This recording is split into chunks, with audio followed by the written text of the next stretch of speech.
오늘은 마가복음 4장 10절에서 20절 말씀을 본문으로 비유를 해석하신 예수님이라는 제목으로 말씀의 하늘을 나누겠습니다. 지난 주일에 우리는 여러 땅의 비유를 서론적으로 상고해 봤습니다. 씨를 뿌리는 자가 씨를 뿌리러 나갔습니다. 여러 종류의 사람이 여러 종류의 씨를 뿌린 것이 아닙니다. 같은 한 사람이 같은 종류의 씨를 뿌렸습니다. 문제는 땅이 있었습니다. 먼저 세 종류의 좋지 못한 땅이 나옵니다. 길가입니다. 돌밭입니다. 가시떨기가 있는 땅입니다. 반대로 세 종류의 좋은 땅이 나옵니다. 30배로 결실한 땅입니다. 60배로 결실한 땅입니다. 100배로 결실한 땅입니다. 오늘 본문은 예수님께서 친히 여러 땅의 비유를 해석하시면서 그 의미를 설명해 주십니다. 본문을 세 대지로 나누어서 상고하면서 은혜받기를 원합니다. 우리는 예수님의 참 가족인 줄로 믿습니다. 예수님은 우리에게 들을 길을 주셨습니다. 영안을 열어주셨습니다. 그러므로 이 시간 말씀을 통해서 예수님이 해석하시는 설명하시는 하나님 나라의 비밀을 밝히 깨닫는 저와 여러분이 되기를 소망합니다. 첫째로 비유에 대한 질문입니다. 우리 오늘 본문 마가복음 4장 10절 말씀을 보겠습니다. 예수께서 홀로 계실 때 함께한 사람들이 12 제자와 더불어 그 비유에 대하여 물으니. 아멘. 큰 무리가 떠나갔습니다. 예수님이 홀로 계실 때였습니다. 예수님 곁에는 12명의 제자와 또한 12는 아니지만 예수님을 따르는 사람들이 있었습니다. 12는 예수님이 택하여 부르신 제자들이고 그 나머지는 그들이 원해서 스스로 예수님을 따르는 사람들이었습니다. 그들이 다 함께 예수님의 비유에 대해서 물었습니다. 이에 따라 오늘 본문 11절과 12절에서 예수님은 비유로 말씀하신 이유를 말씀하고 계십니다. 그리고 오늘 본문 13절 이하에서 예수님은 여러 땅의 비유를 친히 해석하시며 그 의미를 설명하셨습니다. 사랑하시는 성도 여러분, 무리는 예수님의 말씀에 관심이 없었습니다. 그래서 무리는 비유에 대해서 묻지도 않고 예수님을 떠나가 버렸습니다. 그들은 예수님의 참 가족이 아니었던 것입니다. 그들은 좋지 못한 땅이었습니다. 그들은 들을 기가 있는 자들이 아니었습니다. 그러나 오늘 본문 10절에 등장하는 사람들은 달랐습니다. 그들은 예수님의 말씀에 관심을 기울였습니다. 예수님을 떠나지 않고 예수님에게 비유에 대해서 물었습니다. 그들은 예수님의 참 가족이었습니다. 그들은 좋은 땅이었습니다. 그들은 들을 기가 있는 자들이었습니다. 우리는 하나님의 뜻대로 예수님을 믿어서 예수님의 참 가족들이 된 줄로 믿습니다. 우리는 좋은 땅이 되었습니다. 우리에게는 들을 기가 있습니다. 그러므로 예수님의 말씀을 듣고서 예수님 우리에게 밝히시는 하나님의 나라의 비밀을 분명히 깨닫기를 소망합니다. 두 번째, 비유로 말씀하신 이유입니다. 오늘 마가복음 4장 11절 말씀을 보겠습니다. 이르시되 하나님 나라의 비밀을 너희에게는 주었으나 예인에게는 모든 것을 비유로 하나니. 아멘. 여기 예수님이 여러 가지 비유로 가르친 이유가 나오고 있습니다. 그것은 예수님의 비유가 가진 이중 목적이 있다는 것입니다. 예수님은 비유를 통해서 하나님의 나라의 비밀을 밝히기도 하시지만 그 반대로 하나님 나라의 비밀을 감추기도 하셨습니다. 하나님 나라의 비밀이 주어진 너희는 누구입니까? 마가복음 3장 35절 말씀과 같이 예수님의 참 가족입니다. 마가복음 4장 8절 말씀과 같이 좋은 땅에 해당하는 자들입니다. 마가복음 4장 9절 말씀과 같이 들을 귀가 있는 자들입니다. 또한 마가복음 4장 10절 말씀과 같이 예수의 말씀을 들으려고 갈망하는 사람들입니다. 누가복음 8장 10절 말씀과 같이 이들에게는 하나님 나라의 비밀을 아는 것이 허락되었습니다. 이들은 장차 이 땅에서 하나님의 나라를 세워나가야 될 사람들입니다. 그래서 예수님은 비유를 통해서 이들에게 하나님 나라의 비밀을 더 자세하게 말씀해 주셨습니다. 그러면 여기서 하나님 나라의 비밀이 감춰진 예인은 누구입니까? 바깥의 자 사람인 자입니다. 앞서 말씀드린 너희와는 정반대가 되는 사람들입니다. 예수님의 참 가족이 아닌 자들입니다. 좋지 못한 땅에 해당하는 자들입니다. 들을 귀가 없는 자들입니다. 예수님의 일에 관심이 없는 자들입니다. 이와 같은 사람들은 하나님 나라에 들어오지를 못합니다. 그러기에 예수님은 이들에게는 모든 것을 비유로 말씀하셨습니다. 마가복음 7장 6절 말씀과 같이 예수님은 거룩한 것을 개에게 주지 아니하고 또한 진주를 돼지 앞에 던지지 아니하셨습니다. 우리 마가복음 4장 12절 본문 말씀을 보겠습니다. 이는 그들로 보기는 보아도 알지 못하며 듣기는 들어도 깨닫지 못하게 하여 돌이켜 제사함을 얻지 못하게 하려 함이라 하시고. 아멘. 이는 우리가 잘 아는 대로 구약 성경 이사야서 6장 9절과 10절에 인용된 말씀입니다. 선지자 이사야 때 유다 백성들은 그들의 불신앙으로 인해서 하나님의 심판을 받아야 했습니다. 마찬가지로 예수님 당시의 유대인들도 그들의 불신앙으로 말미암아서 하나님의 심판을 받아야 했습니다. 이사야 5장에 하나님은 선지자 이사야를 통해서 유다 백성들에게 하나의 비유를 들어서 말씀하셨습니다. 우리가 잘 아는 대로 이른바 포도원의 비유입니다. 어떤 사람이 기름진 산에 극상품에 최고의 좋은 포도나무를 심었습니다. 포도원 주인은 정성을 다해서 포도원을 가꾸었습니다. 포도원 주인이 바라는 것은 뭐겠습니까? 좋은 포도나무가 열리는 것이었습니다. 결실할 수 있는 좋은 포도나무가 열리는 것이었습니다.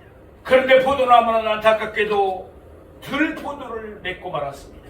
맛있으며 악취가 나서 전혀 먹을 수가 없는 포도였습니다.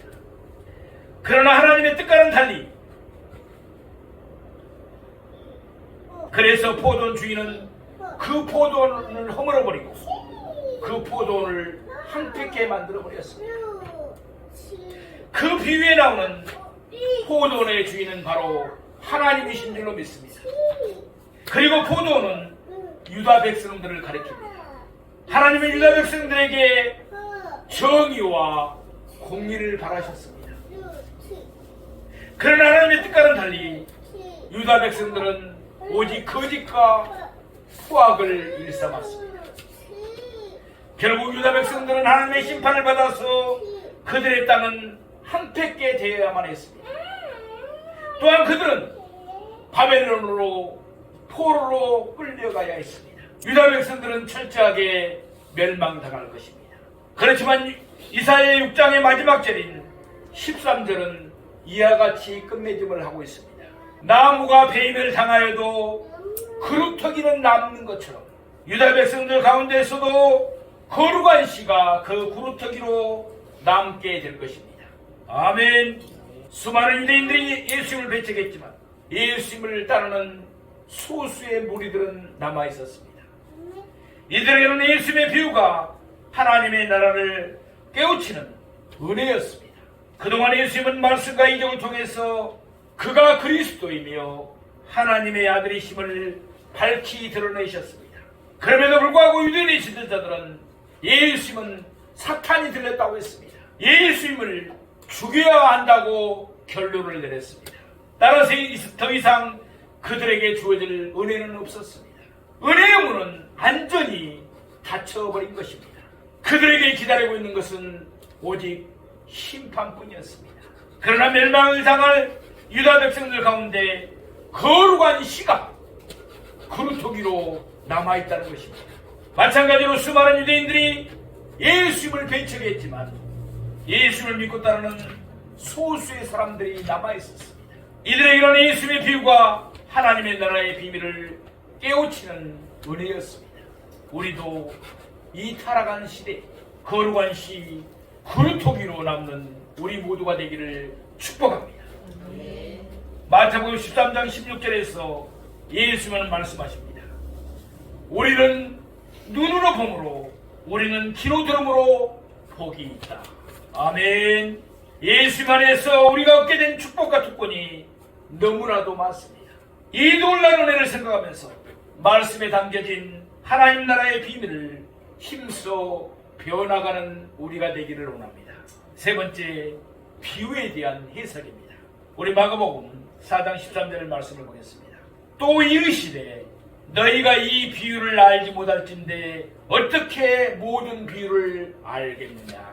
예수님께서 비유를 해석하시기 전에 앞서 이 비유의 중요성에 대해서 먼저 말씀하십니다. 이 비유를 알지 못하면, 씨 뿌리는 비유를 알지 못하면 다른 비유들도 제대로 알지 못한다는 것입니다. 이 비유를 바르게 이해해야만 다른 비유들도 바르게 이해할 수가 있습니다. 이단의 특징이 뭡니까? 성경을 잘못 비유로 해석하는 것입니다. 대표적으로 신천지가 그렇습니다.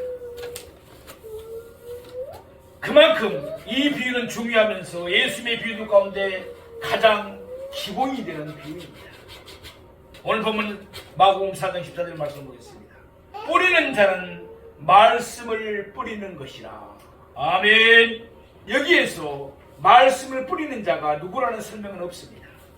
물론 1차적으로 예수님이 말씀을 뿌리는 자였습니다. 그러나 우리도 예수님을 따라서 말씀을 뿌리는 자가 되어야 될 줄로 믿습니다. 따라서 누구라도 말씀을 전하는 자는 모두 뿌리는 자에 해당합니다. 뿌리는 자가 뿌리는 것은 뭐라겠습니까? 말씀입니다. 누가복음 8장 11절에 보면은 이것을 좀 더 구체적으로 하나님의 말씀이라고 표현하고 있습니다. 그러니까 예수님이 말씀하신 여러 땅의 비유에 나오는 씨는 바로 하나님의 말씀을 가리킵니다. 뿌리는 자가 뿌려야 할 씨는 정해져 있습니다. 오직 한 가지, 하나님의 말씀뿐인 줄로 믿습니다. 그리고 하나님의 말씀은 성경에 기록되어 있습니다. 그러므로 씨를 뿌리는 자는 오로지 성경에 기록된 하나님의 말씀, 그 씨말을 뿌려야 합니다. 하나님의 말씀은 변경할 수도 가감할 수도 없습니다. 만일 사람들의 가려운 길을 긁어주기 위해서 하나님의 말씀을 바꾸면 그것은 복음이 아닌 것입니다. 다른 복음인 것입니다. 바울은 갈라디아서 1장 9절에서 다른 복음을 전하면 저주를 받을지어다 라고 말씀합니다. 우리는 성경에 기록된 하나님의 말씀을 전해야 합니다. 왜냐하면 로마서 10장 17절 말씀과 같이 믿음은 하나님의 말씀을 들으면서 나오는 것입니다. 어떤 분은 교회에 오랫동안 다녔는데 목사님 왜 저는 믿음이 자라지 않을까요? 그렇게 물어보는 사람이 있습니다. 하나님의 말씀 성경을 보지 않기 때문에 그렇습니다. 목사님의 설교를 귀담아 듣지 않기 때문에 그렇습니다. 신앙생활 하면서 예배에 열심을 품지 않기 때문에 그렇습니다. 믿음은 하나님의 말씀을 들으면서 나는 줄 믿습니다. 또한 베드로전서 1장 23절 말씀과 같이 사람을 거듭나게 하는 것은 살아있고 항상 있는 하나님의 말씀인 줄로 믿습니다. 그러므로 하나님의 말씀을 우리는 늘 가까이 해야 됩니다. 우리를 거듭나게 하는 것도 하나님의 말씀이라는 것입니다. 흔히들 우리가 전도를 할 때 가시적인 효과가 나타나지 않을 때 낙심할 수도 있습니다. 때로 저도 그런 생각이 들 때가 있었습니다. 그래서 뿌리는 씨에 문제가 있든지 아니면 뿌리는 방법이나 기술에 문제가 있다고 여깁니다. 그러면서 무슨 특별한 훈련이라도 받아야 되는 것처럼 생각합니다. 그러나 그것은 사실이 아닙니다. 우리는 하나님의 순수한 말씀을 뿌리기만 하면 됩니다. 그러면 마가복음 4장 27절 말씀과 같이 우리가 밤낮 자고 깨고 하는 중에 다시 말해서 우리가 알지도 못하는 가운데 씨가 나서 자랍니다. 그 이유는 고린도전서 3장 6절에서 7절에서 밝히고 있듯이 하나님께서 자라게 하기 때문인 줄로 믿습니다. 우리 마가복음 4장 15절 말씀을 보겠습니다. 말씀이 길가에 뿌려졌다는 것은 이들을 가리킴이니 곧 말씀을 들었을 때 사탄이 직시하서 그들에게 뿌려진 말씀을 빼앗는 것이요. 아멘. 이미 말씀드린 대로 여러 땅의 비유에 나오는 씨는 뭐라고 그랬습니까? 하나님의 말씀입니다. 그리고 그것을 뿌리는 자는 하나님의 말씀을 전해야 될 모든 크리스찬들이라고 할 수 있습니다. 이제 남은 것은 땅입니다. 예수의 비유에 나오는 여러 종류의 땅은 무엇을 가리킬까요? 오늘 본문에 마음이라는 단어가 나오지 않습니다. 우리 교회는 특별히 마음을 치유하는 교회입니다. 저는 우울증으로 군대 귀신이 들려서 죽을 고비를 넘겼습니다. 참으로 마음밭이 옥토밭이 되어야 됩니다. 좋은 땅이 되어야 됩니다. 마음 치유를 하는 것도 바로 그런 의미가 있습니다. 자, 그런데 이와 같은 내용을 담고 있는 마태복음 13장 19절 말씀하기를 악한 자가 와서 그 마음에 부러진 것을 빼앗나니 라고 말씀합니다. 또한 누가복음 8장 12절에 말씀하기를 말씀을 그 마음에서 빼앗는 것이요 라고 말씀합니다. 이와 같이 예수 비유 가운데 나오는 땅은 사람의 마음을 가리키는 것입니다. 그렇습니다. 문제는 씨에 있지 않습니다. 씨를 뿌리는 자에게 문제가 있는 것도 아닙니다. 문제는 뭐에 있습니까? 땅에 있습니다. 하나님의 말씀을 받는 사람의 마음 상태가 문제라는 것입니다. 그러면 여기서 길가는 어떠한 마음입니까? 길가는 경작되지 않은 땅입니다. 또한 그 위로 사람들이 지나다니기 때문에 단단합니다. 마찬가지로 길가는 안고하고 안약한 마음, 굳을 대로 굳은 마음을 말합니다. 길가에 뿌려진 씨는 땅속으로 파고들지 못합니다. 그대로 땅 위에 남아있을 수밖에 없습니다.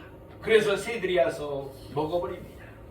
마찬가지로 길가와 같은 마음에 뿌려진 말씀은 그 마음 속에 파고들지를 못합니다. 그러면 사탄이 와서 즉시 말씀을 빼앗아 버립니다.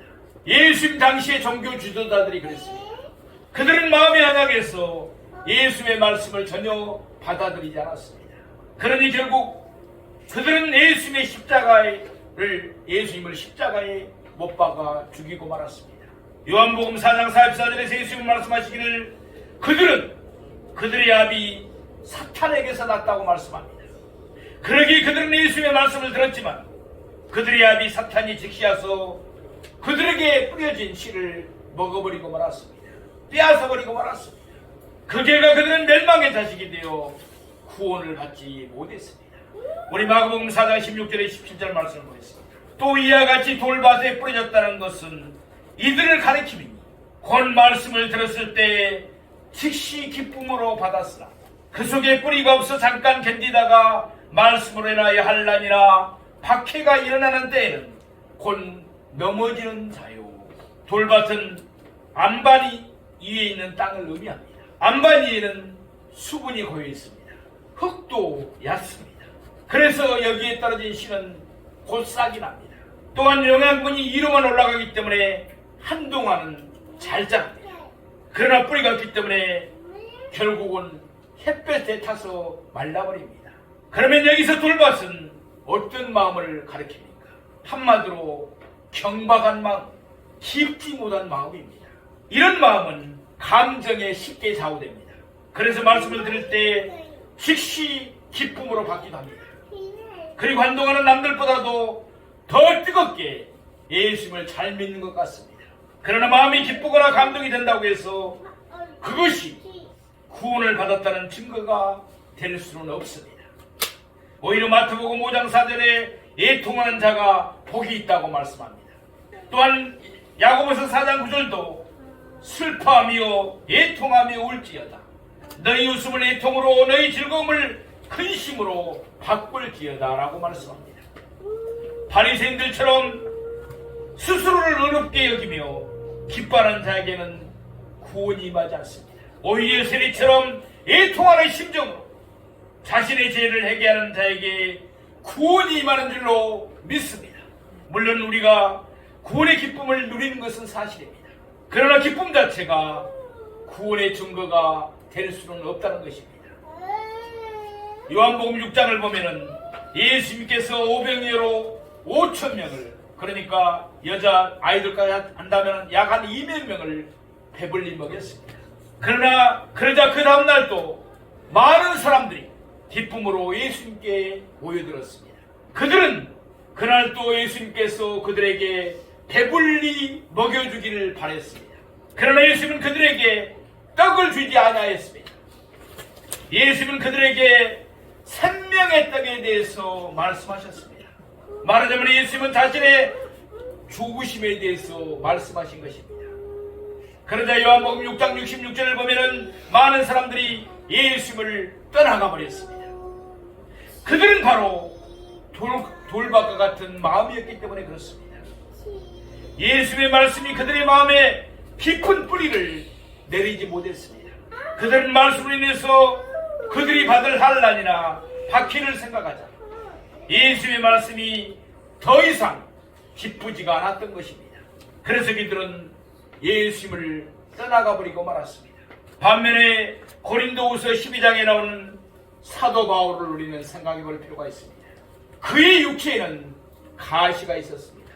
그 가시가 어떤 성경학자는 안질이란, 그러니까 눈병이라고도 이야기하고, 어떤 성경학자는 간질병이라고도 이야기합니다.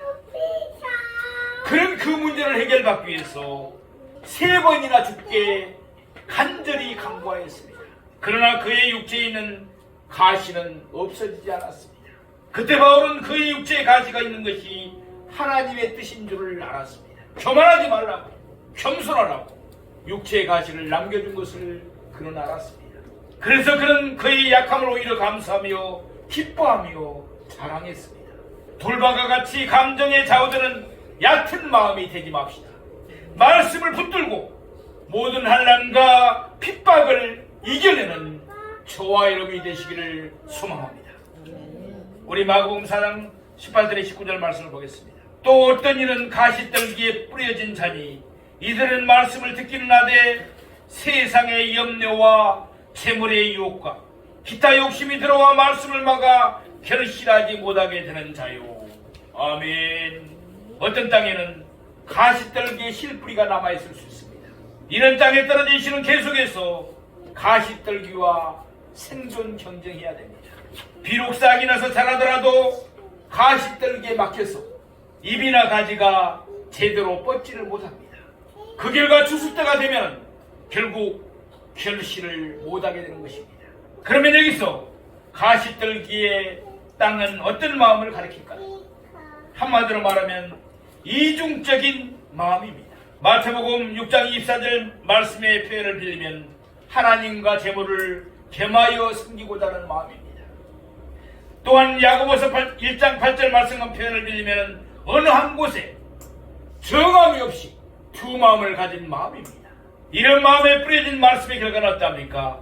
오늘 본문 19절에 밝히고 있듯이 마음속에 있는 온갖 세상적인 생각들과 욕망들이 가시떨기의 역할을 합니다. 그 결과 이곳에 뿌려진 말씀은 그러한 것들의 기운이 막혀서 결실을 하지 못하는 것입니다. 예수를 은 30에 팔아버린 가룟 유다가 그러했습니다. 디모데후서 4장 10절에 나오는 이 세상을 사랑하여 바울을 버리고 떠난 데마가 그렇습니다. 또한 마태복음 19장 22절에 나오는 재물이 많음으로 근심하면서 예수님을 떠난 부자 청년이 그러했습니다. 야고보 4장 4절 말씀과 같이 세상을 사랑하면 하나님과 원수가 됩니다. 요한일서 1장 15절 말씀과 같이 세상을 사랑하면 그 안에 하나님의 사랑이 없습니다. 예수님이 마태복음 6장 30절에서 말씀하신 것 같이 먼저 그 나라와 그를 구하면 하나님이 우리에게 모든 것을 채워줄 줄로 믿습니다. 마가복음 4장 2절 오늘 보면 마지막 절을 보겠습니다. 좋은 땅에 뿌려졌다는 것은 곧 말씀을 듣고 30배나 60배나 100배의 결실을 하는 자니라. 아멘.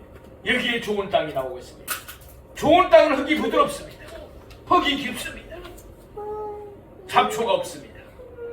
따라서 여기서 좋은 땅은 어떤 마음을 가리키겠습니까? 부드러워서 말씀을 잘 받아들이는 마음입니다. 감정에 따라서 말씀을 피상적으로 받지 않은 마음입니다. 말씀을 깊이 있게 받아들이는 마음입니다. 그리고 온 힘을 다해서 말씀대로 순종하면서 살고자 하는 마음입니다. 물론 저절로 좋은 땅이 되는 것은 아닙니다. 우리 모두도 참으로 예수를 믿기 전에 나쁜 땅들이었을 수가 있었습니다. 땅은 가만히 내버려두면 자연스럽게 좋지 못한 땅이 되어버립니다. 완전히 잡초만 자라는 걸 우리가 잘 알죠. 따라서 좋은 땅을 얻기 위해서는 땅을 경작하기 위해서 흙을 부드럽게 만들어줘야 됩니다. 땅 속에 있는 난반도 제거해야 됩니다. 가시떨기와 같은 잡초들도 제거해줘야 됩니다. 우리의 마음도 마찬가지입니다. 저절로 좋은 땅과 같은 마음이 되지는 않습니다. 좋은 땅과 같은 마음을 우리가 만들어야 합니다. 물론 그것이 전적으로 부패한 인간의 의지로는 될 수가 없습니다. 오직 그 일은 하나님만이 하실 수 있는 줄로 믿습니다. 신명기 34장 6절 말씀과 같이 우리의 마음에 할례를 베푸시는 분은 오직 하나님이십니다. 그러므로 시편 51편 10절에서 다윗이 하나님께 간구했던 것처럼 우리도 간구합시다. 하나님이여, 내 속에 정한 마음을 창조하시고 내 안에 정직한 영을 새롭게 하소서. 아멘. 우리도 간구해야 됩니다. 그러면 하나님이 우리의 마음에 할례를 베풀어 주십니다. 하나님이 우리의 마음을 정하게 하셔서 우리 속에 있는 모든 지저분한 것들, 더러운 것들을 깨끗하게 청소해 주는 줄로 믿습니다.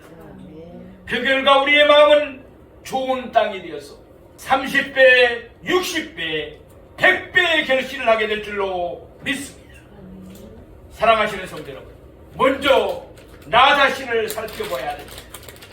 나의 마음이 길가나 돌밭이나 가시떨기가 있는 땅과 같아서는 안 됩니다. 결실하지 못하기 때문에 그렇습니다. 우리 모두의 마음은 좋은 땅과 같아서 30배, 60배, 100배의 풍성한 결실을 맺게 되기를 축복합니다. 아울러 부지런히 씨를 뿌립시다. 더 많은 사람들에게 복음을 전하십시다. 더 힘써 생명의 말씀을 밝히십시다. 더 많은 씨를 뿌릴수록 좋은 땅에 떨어질 확률은 그만큼 더 많아지기 때문입니다. 그 나머지는 하나님께서 책임져 주십니다.